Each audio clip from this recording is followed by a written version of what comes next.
Alors déjà parce que je vais leur proposer de pouvoir avoir un logement et que globalement il y a un problème autour de la vie chère à Bordeaux et que cette ville n'est plus abordable pour les étudiants. Qu'il faut arrêter de faire pour les jeunes en pensant qu'on a raison, il faut que les jeunes puissent décider par eux-mêmes aussi.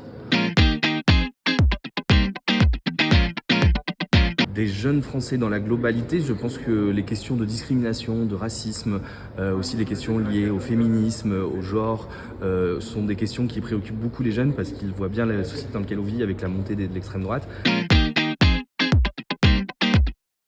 L'encadrement des loyers, le développement des logements Crous, se battre pour aussi les repas à 1 euro, se battre pour qu'il y ait aussi une solidarité autour de l'alimentation créée par la mairie pour les plus jeunes.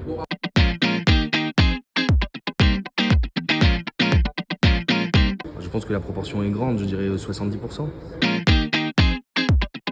Alors immédiatement, l'interdiction d'accostage des paquebots de croisière qui sont polluants et qui privatisent les quais, les transports gratuits publics, et je pense que particulièrement pour les jeunes, c'est intéressant. Il faut développer le nombre de trams, les étendre, mettre des médiateurs, notamment dans les derniers trajets pour que les trajets soient sécurisés.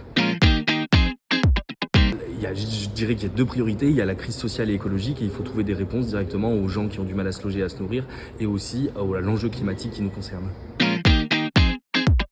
Alors il y a l'éclairage déjà, je crois qu'il faut éclairer toute la ville, en tout cas les parties où les jeunes sortent, et puis qu'il faut évidemment permettre qu'il y ait des médiateurs, des employés municipaux qui soient présents la nuit pour éviter qu'il puisse y avoir de l'insécurité. J'ai un avis plutôt favorable, je pense que ça forme des jeunes qui seront très utiles au pays.